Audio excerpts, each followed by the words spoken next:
আসসালামু আলাইকুম এভরিওয়ান। আজকে আমি আপনাদের কিছু কথা বলি, বিশেষ করে প্রবাস লাইফে যারা প্রবাসী হতে চান এবং আমার প্রবাসী জীবনের সফলতা, দুঃখ, এমনকি আমি কিভাবে স্ট্রাগল করে এই পর্যন্ত এসেছি এই বিষয়টা, এবং যারা নতুন প্রবাসী হবেন তাদের জন্য এই ভিডিওটা অনেক উপকার হবে, বিশেষ করে অনেক উৎসাহিত হবেন।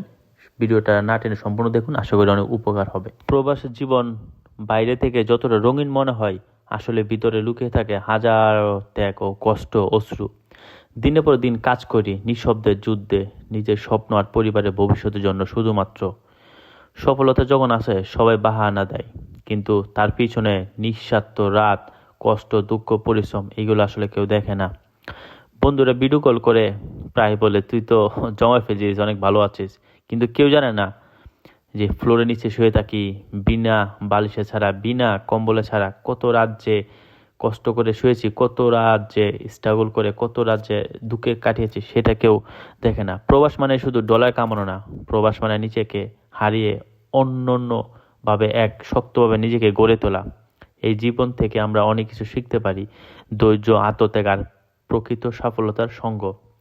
যদি তুমি প্রবাসে যাও, স্বপ্ন দেখো, তবে হ্যাঁ আমি বলবো অবশ্যই যাওয়া উচিত। সেটা যে কোনো দেশ হোক, যেভাবে হোক, যে কোনো কাজে হোক, আপনি যান, 6 মাস 1 বছর করেন, অনেক অভিজ্ঞতা লাভ করতে পারবেন, অনেক কিছু বুঝতে পারবেন, যেটা আপনি বাংলাদেশে 20 বছর থাকলেও আপনি এই শিক্ষাটা বা এই জ্ঞানটা কখনো অর্জন করতে পারবেন না। অবশ্যই বিদেশে আসা উচিত। বিদেশে আসলে আপনি অনেক অনেক এগিয়ে থাকবেন সব দিক থেকেই, ধৈর্য, আপনার মানসিকভাবে ফ্যামিলিকে আরও ভালো রাখার জন্য, আবার বড় চিন্তা, তারপর বড় প্ল্যান, ব্যবসা করার নানান ধরনের চিন্তা আসবে, যেগুলো আপনি বাংলাদেশে থাকলে কখনোই সম্ভব হবে না, একমাত্র বিদেশে আসা সম্ভব। এবং বিদেশে আসলে অনেক বাংলাদেশে আমি দেখছি যে বাংলাদেশে কোনো ওইরকম কষ্টে কাজ করে না, বা একদম মানে একটা হ্যান্ডসাম বয়, কিন্তু বিদেশে আসার পরে সে এত ধৈর্য এবং এত স্ট্রাগল করতেছে, যে ছেলে দেশে এক গ্লাস পানি বা কোনো একটা বাজার করে খায় নাই, সে এখন অলরাউন্ডার। সে বাজার করে, সে নিজে রান্না করে, সে নিজে কাপড় ধোয়, পরিশ্রম করে, নিজের কাজ শেষ করে পরে আবার গিয়ে পার্ট টাইম কাজ করে, এরকম করে সে অনেক এগিয়ে গেছে। তো এই যে বিদেশ আসার পরে একটা শিক্ষাটা, এই শিক্ষাটা আমি মনে করি সবার পাওয়া উচিত। আপনি বিদেশে আসা মানে আপনি মনে করবেন যে কমসে কম 5 থেকে 10 বছর এগিয়ে যাবেন।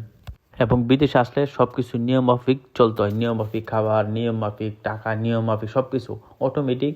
এবং আপনি যখন বিদেশে আসবেন দেখবেন সবাই মনে করেন যে বড় লেভেলের, বা সবাই উচ্চ চিন্তামানের ব্যক্তির সাথে যখন চলাফেরা করবেন, তখন তাদের চিন্তা, তাদের যে আপনার কালচার অনেকটা আপনার মধ্যে চলে আসবে অটোমেটিক, এবং সেইগুলো আপনাকে আসলে বড় হতে সাহায্য করবে। যদিও আপনি ওইরকম কাজ না জানা থাকে, হয়তো একটু কষ্ট হবে। আর কাজ জানা থাকলে তাদের ট্যালেন্ট, তাদের আসলে ওই আইডিওলজি, এগুলো আপনার মধ্যে যখন চলে আসবে, অটোমেটিক আপনি ধীরে ধীরে অগ্রসর হবেন, এবং এত অগ্রসর হবেন যে আপনার গ্রামের আশেপাশে যত লোক আছে সবার থেকে আপনি দেখবেন অনেক অনেক উপরে চলে যাবেন। যেগুলো মনে করেন যে বাংলাদেশে আপনি মাস্টার্স কমপ্লিট করে অথবা ক্যাডাট ডিগ্রি অর্জন করার পরেও যেটা আপনার সম্ভব হইতো না, সেটা বিদেশে আসা সম্ভব 2-3 বছরে। এবং যদি আপনি আরও স্ট্রাগল করেন, আরও আগেও সম্ভব। এটা আমার বাস্তব অভিজ্ঞতা থেকে। আমি যত প্রবাসী দেখেছি আমার সাথে যারা আসছিল, তাদের থেকে 7-8 জন ছাড়া সবাই মোটামুটি সাকসেস। এমন শুধু তা না, আমি আসার পরে দেখেছি যারা আগে আসছিল তারা অনেক কিছু করে ফেলেছে, সুনাম, টাকা পয়সা অর্জন, সব কিছু দেখতেই তারা এগিয়ে। তো এইগুলো দেখতে আমি কিন্তু আফসোস করতাম যে আমারটাও কবে হবে। তো আমারও মধ্যে ওইগুলো চলে আসছিলো, এবং ওই চিন্তা চেতনা ধীরে ধীরে আমি আসি, আমার বাইকে এনেছি, আমার বোনকে নিয়েছি, আমার খালাতো ভাই, মামাতো ভাই, আমার চাচাতো ভাই, সবাইকে এনেছি, আরও আনবো।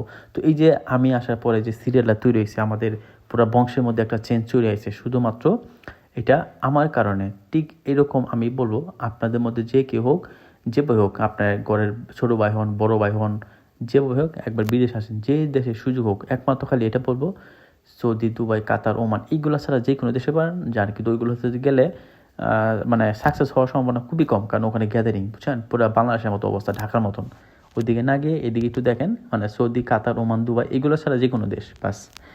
আমি দেশে থাকতে কখনো চিন্তা করিনি যে আমি এত কষ্টে কাজ করতে পারবো বা আমি মানা নিতে পারবো, অথচ আমি ছিলাম প্রচুর অলস, এবং কখনো চিন্তা করিনি আমি এখান থেকে ওখানে আধা ঘন্টা হাঁটলেই, 20 মিনিট হাঁটলেই আমি হাঁপাই যেতাম। আর আমি ছোটোবেলায় চিন্তা করতাম আমাকে দিয়ে কিছু হবে না, আমি মানে আমি খুব লো এনার্জি একটা লোক, হ্যাঁ, এরকম ভাবতাম। আমি কখনো ক্ষেতের কাম করি নাই, কখনো বাড়ি কাজ করি নাই, ওই ছোটোখাটো দোকান ছিল, ব্যবসা করতাম। হ্যাঁ, ঢাকায় এসে আপনার ওই শোরুমে জব করেছি, এরকম এরকম ইত্যাদি, মানে আরামে যে কাজগুলো করছি এরকম। কিন্তু এরকম কাজ কখনো করি নাই, কখনো জীবনে কল্পনা করি নাই যে আমি করব। কিন্তু বিদেশে আসার সাথে সাথে সেগুলো অটোমেটিক সময়ের সাথে সাথে ধীরে ধীরে একটু একটু করে নিজেকে মানাইছি, এবং আমি করতে বাধ্য, কারণ আমি জানি আমার আর কোনো উপায় নেই, আমাকে এটা করতে হবে। এই যখন এই টেনশনটা মাথায় চলে আসে, তখন ধীরে ধীরে নিজেকে মানানসই করে নিয়েছি, এবং একটা সময় দেখছি আরে কাজটা তো সহজে ভালোই তো লাগে। হ্যাঁ, আমি যখন কষ্টে কাজ করি আমার হাত পা সলিড, আমি খুব এনার্জি ফিল করি এবং কষ্টে কাজ করতে করতে এখন নিজের মধ্যে একটা স্ট্রংলিটি চলে আসছে এবং অন্যদের মতো করে আমি বেশি হাঁটতে পারি, বেশি কাজ করতে পারি, লং টাইম বা বড় বড় চিন্তা করতে পারি। তো এটা কেন হয়েছে? একমাত্র হার্ডওয়ার্ক এবং কি আমার আর কোনো অপশন ছিল না বলে। তো বিদেশ আসলে এই সিস্টেমটা, এই পজিশনটা অটোমেটিক পরিবেশের সাথে যে কেউ আসলে মানায় নিতে বাধ্য এবং একটা সময় সে অনেক খুশি হয়ে যায় যে আসলে তো আমি সাকসেস বা আমি একটা ভালো একটা কাম শিখে ফেলেছি। আমি ছোটোবেলা থেকেই আমি কখনো খেতে কাজ করি না। বাবা মা কত বলেছিল যাওয়ার জন্য, আমি কখনো যাইনি, কারণ আমি ওইগুলো ঘৃণাও করতাম এবং ছোটো ছোটো আইল ওইগুলো ধারতে পারতাম না। আমি মানে ভয় পেতাম এবং কাদা, তারপরে আপনার ওই যে প্যাক কাদা, এগুলো মানে দেখলে ঘৃণা পেতাম। এমনকি কখনো আমি মাছও পর্যন্ত মারি নাই, এরকম আমি মানে শৌখিন ছিলাম। ওই ঢাকা শহরে আপনার আগে তো ছিল, দেয়াল ছিল, ওই দেয়ালের উপরে আমার সাথে বন্ধু বান্ধব ঘুরে উড়াইতো, তারা হাত ধরতো আর আমি মানে বসে বসে যেতাম। তাহলে চিন্তা করেন আমি কী টাইপের লেজি ছেলে ছিলাম। আর এখন দেখেন কত স্ট্রাগল, কত কষ্টে কাজ করি। এরকম ব্লক আছে 25 কেজি, এরকম 2টা 4টা করে মাথায় সিঁড়ি থেকে একদম 2 তলা 4 তলা থেকে নামাই। চিন্তা করেন সিমেন্টের বস্তা মিক্স করি, এই কংক্রিট, এটা অনেক অনেক ঝুঁকিপূর্ণ একটা কাজ। এই কাজ করতে গিয়ে মানুষ সবচেয়ে বেশি মারা যায়। এই দেখেন বোর্ডগুলো, এগুলো খুলতেছে, এগুলো কিন্তু এইগুলো আপনার কী বলে স্টিল পিকচার জ্বালিয়ে দেওয়ার আগে যে আপনার উপর থাকে না সিলিংয়ে, এগুলো প্রত্যেকটা দেখেন, এগুলো অনেক কষ্টের কাজ, অনেক ডিফিকাল্ট কাজ। আপনার হাত পুরা ব্যথা হয়ে যাবে। তো এই কষ্টের কাজগুলো করি এবং অনেক কষ্টের কাজ যা বলার মতো না। তো সেই ছেলেটা আমি এখন আজ কি বুঝতে পারতেছেন? তো ঠিক এরকম অনেক প্রবাসী এরকম কাজ করতে হতে সে অনেক আগে গেছে। তো এই জন্য আমি বলবো প্রবাসী অবশ্যই আসা উচিত। এই যে আমার ছোটো ভাই যে কেমন ছিল আমি জানি। আর সে এখন দেখেন সে কাজ করে, বাসা শিখছে, সে এখন কন্ট্রাক্টদার, সে এখন লোক নেয়। অথচ দেখেন আমার ছোটো ভাই, আমার মানে আমি বিদেশে এসে মনে করেন যে এক্সাম্পল 1 লাখ টাকা বেতন পাইতে আমার 3 থেকে 4 বছর লেগে গেছে, আর আমার ছোটো ভাই 8 মাসও লাগে নেই। তো এই যে দেখেন, তো সে গেছে অনেক কষ্ট করছে, অনেক কাঁদছে, ভাল লাগে না। তো সে এখন জানে এখানে বাপ মা নাই, তাকে কি হেল্প করতে পারবে না, নিজেরা নিজেই যেভাবে হোক নিজেকে ঘুরে খাইতে হবে। এই মাইন্ডটা যখন চলে আসে তখন তার আর কোনো অপশন নেই, সে যেভাবে হোক নিজেকে সেটেলমেন্ট করে স্ট্রাগল করে সেটেল হয়ে গেছে। এখন দেখেন সে আমার থেকে অনেক ভালো। অথচ কষ্টে কাজ করে, কিন্তু অথচ সে কখনো ভাবে না এই কষ্টে কাজ করবে বা অথচ। তো এই হলো কথা, বুঝছেন? পরিস্থিতি আপনাকে আপনাকে এমনভাবে আসলে শিখাবে যে আপনি শিখতে বাধ্য এবং একটা সময় আপনি অনেক খুশি হবেন যে আসলে পরিবেশ এবং এই সিস্টেমগুলা আপনার জন্য যত কষ্ট বা যত যন্ত্রণা দিয়েছে সবগুলো আপনার মঙ্গলের জন্য।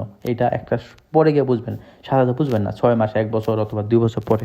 অথচ একটা সময় আমি খালি চিন্তা করতাম, আল্লাহ আমার গেলে কষ্ট দিচ্ছে, আমরাই গরিব, আমি কত কষ্টে কাজ করতে, সেই ছোটোকাল থেকে কষ্ট করতে করতে এখন পর্যন্ত থেমে নাই। আর খালি মনে করেন যে মানে বাপ মাকে কিনা করতাম, হ্যাঁ কী করে জন্ম হইলাম, এত ফকির নিয়ে আমরা, এত গরিব, হ্যাঁ সেই কবে থেকে কাজ করতেছি আর কত।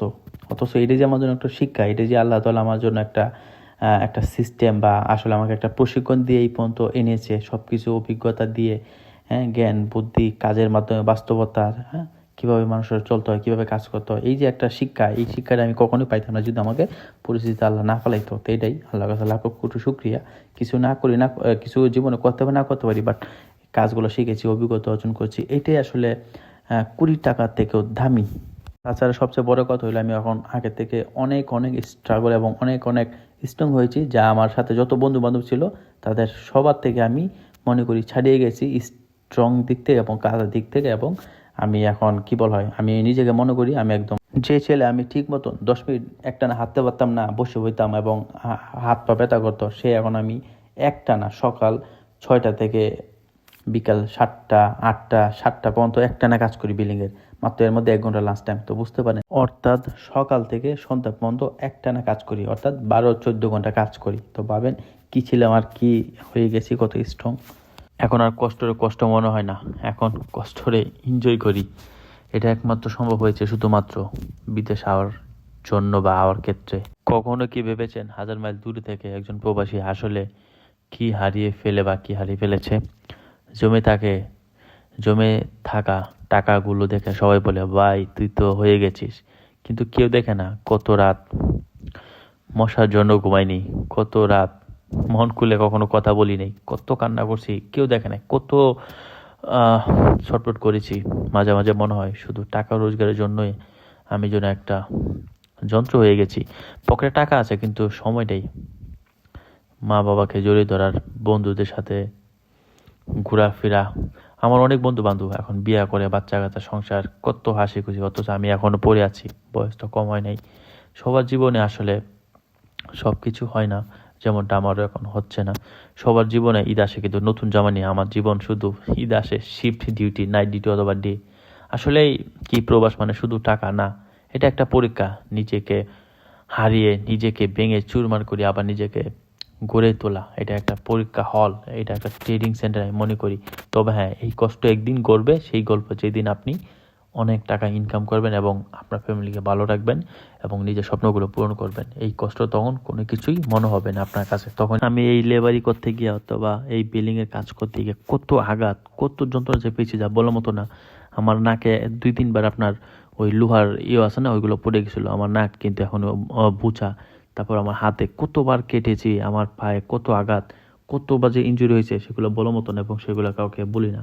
তো এত কিছুর মধ্যেও আসলে শুক্রিয়ায় আল্লাহ তাআলার কাছে যে আমাকে বাঁচিয়ে রেখেছে এবং এত কষ্টে পরীক্ষার মাধ্যমে আমাকে পার করে মানে স্ট্রং করেছে। এটা আসলে আমি মনে করি যে আল্লাহ তাআলার একটা সিস্টেম, আল্লাহ তাআলার দেওয়া একটা নিয়ামত। আমার বিদেশ যাওয়ার ক্ষেত্রে কোনো স্বপ্ন ছিল না নিজের জন্য মোবাইল কিনবো, ভালো দামি গাড়ি ঘর, এগুলো কোনো স্বপ্ন ছিল না। শুধু স্বপ্ন ছিল বাপ মাকে কীভাবে ভালো রাখা যায়। আমার বাপ মা অনেক কাজ করতো, পরিশ্রম করতো, তাদের কিভাবে কাজ ছেড়ে তাদেরকে বসিয়ে খাওয়াতে পারবো, কিভাবে তাদের কিছু ভালো দিন উপহার দিতে পারবো, শুধুমাত্র আমার এই চিন্তাই ছিল। আমি আমার জীবন উৎসর্গ করে দিয়েছিলাম আমার ফ্যামিলির জন্য। আমার যাই হোক, বাট আমার ফ্যামিলির সুখ শান্তি এবং তাদের ভালোর জন্য, মঙ্গলের জন্য যা যা করতে হবে আমি সব কিছু করতে, এমনকি আমার জীবন পর্যন্ত আমি বিনষ্ট করতেও রাজি ছিলাম।